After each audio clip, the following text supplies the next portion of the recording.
So actually now we come toward the first tract, which is the reticulospinal tract. So this is the reticular formation. This region is present in the midbrain, in the pons, and in the medulla as well. So fibers which are going to come from this reticular formation to the spinal cord, they are going to be called the reticulospinal tracts. So now they tell you that throughout the midbrain, the pons, and the medulla, there are scattered nerve cells and nerve fibers which constitute the reticular formation that is involved with our consciousness. And from the pons, these neurons, they form the pontine reticulospinal tract. And from the medulla, they form medullary reticulospinal tract. That is the same name that the region they are coming from. So if we look at this diagram, and since this level is at the pons, so these fibers will be known as the pontine reticulospinal fibers, and the fibers that will come from here, they will be the medullary, and they will be coming from reticular formation, so medullary, reticular, and going to spinal cord, so medullary reticulospinal fibers. Now they are going to influence some voluntary movement, reflex activities, and they are going to inhibit the alpha or gamma motor neurons. They are going to inhibit or facilitate them. That is very much simple, because this reticular formation, it is mainly concerned with our consciousness. So if we need some conscious activities, we will have the facilitation. When we are going to not need some activities, we are going to have inhibition. So now what you need to know is that you have a midbrain, and posterior to the midbrain you have two swellings which are superior colliculus and inferior colliculus, and together they form this thing which is known as tectum. The superior colliculus is related to the movement which are involving our visual senses, whereas the inferior colliculus is involving the movement which are concerned with our auditory or the hearing senses. So tectospinal tract is actually the fibers that are coming from superior colliculus of the midbrain. So this is the superior colliculus of the midbrain, and fibers are going to begin from this colliculus, which is concerned with the activities or information that it is receiving from the eyes.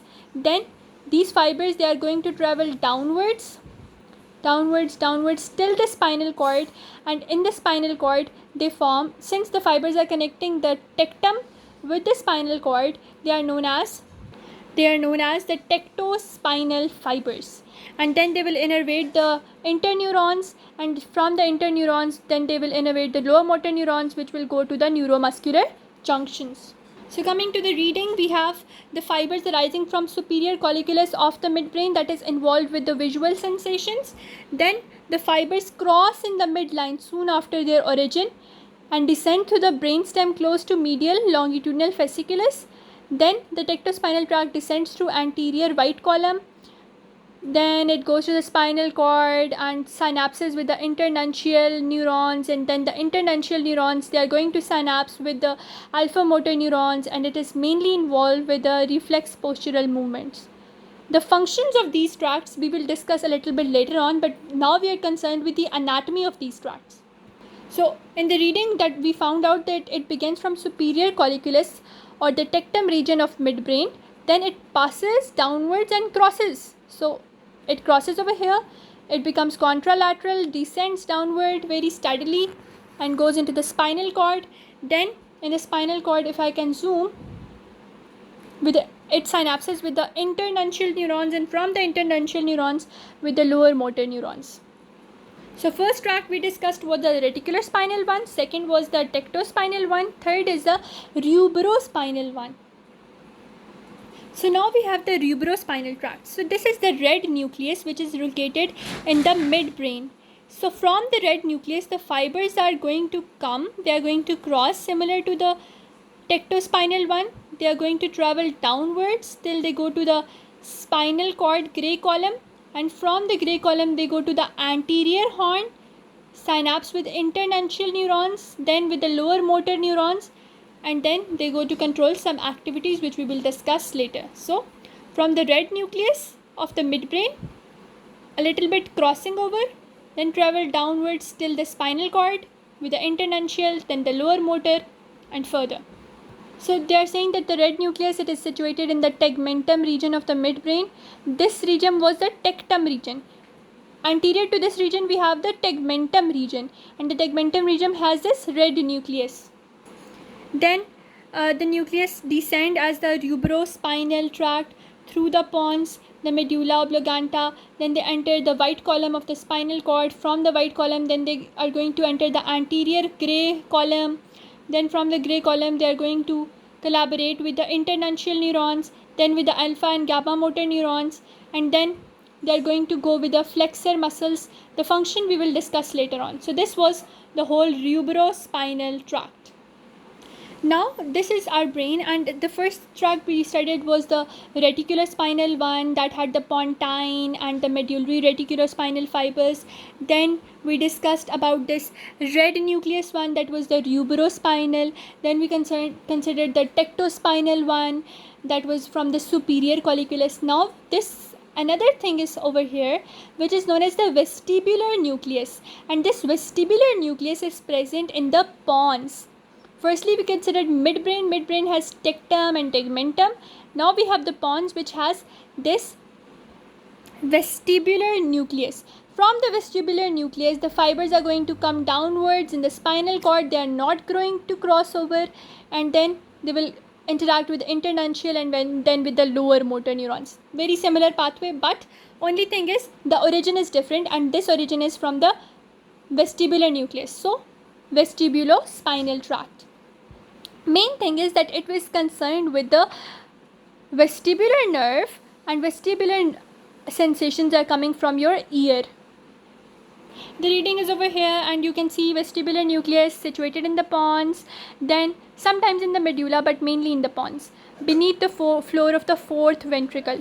And now the neurons of this will go uncrossed. They will descend through the medulla, then the length of the spinal cord, then anterior white column, from that the gray column, then they will synapse with internuncial, then with the lower motor neurons, similar, then inner ear and cerebellum by means of the tract. Main thing about this tract, the function of this tract we are going to study later, but you now know that it begins from the vestibular nucleus in the pons, and then descends or stops at the spinal cord. Vestibular nucleus in the pons, ends in the spinal cord. Now if you were paying attention to my first lectures, then when we studied about the corticospinal tract, you saw these pyramids in the middle, but you did not perceive these olives. These are actually the olivary nucleus which are present in the medulla oblongata. So you guessed it right. The next tract is going to be the olivospinal tract. The fibers, they will begin from that olivary nucleus that is present in the medulla oblongata. Then they will descend. They will come to the white column. Then from the white column they will come to the grey horn. In the anterior grey horn, then they will do with the internuncial fibers and then with the lower motor neurons. That is very much similar.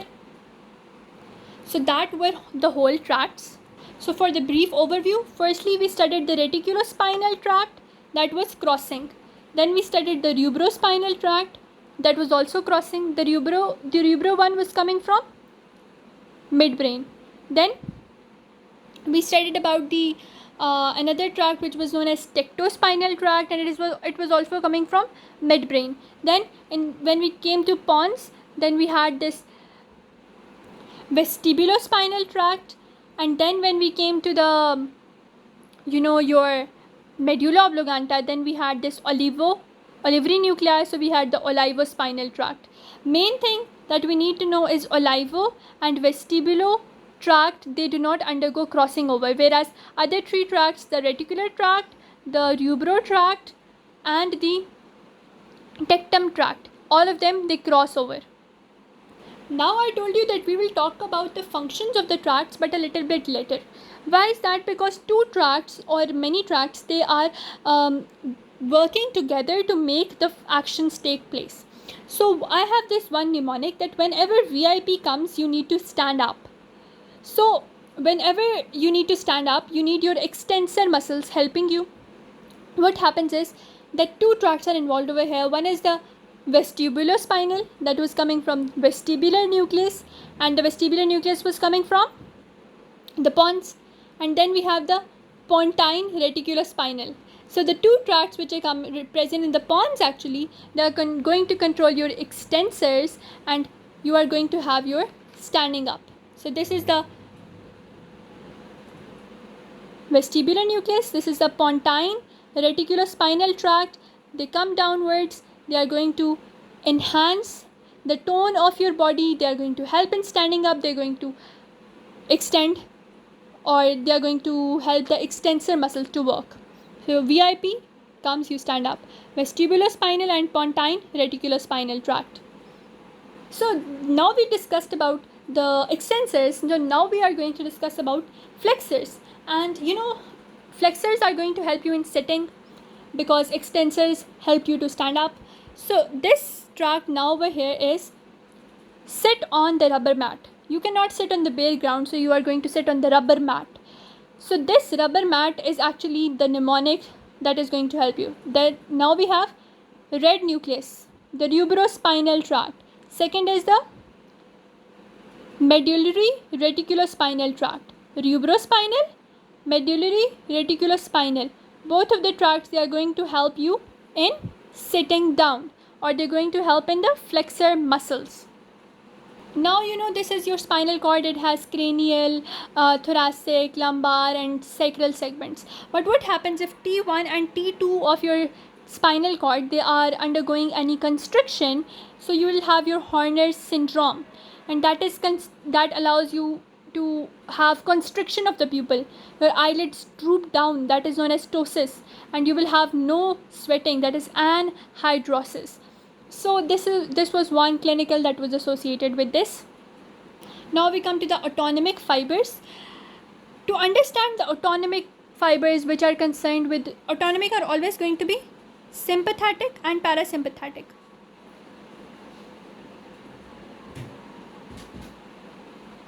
So this diagram is very much easy to remember this. The anterior fibers are going to be sympathetic, posterior are going to be parasympathetic. Parasympathetic are always craniosacral ones.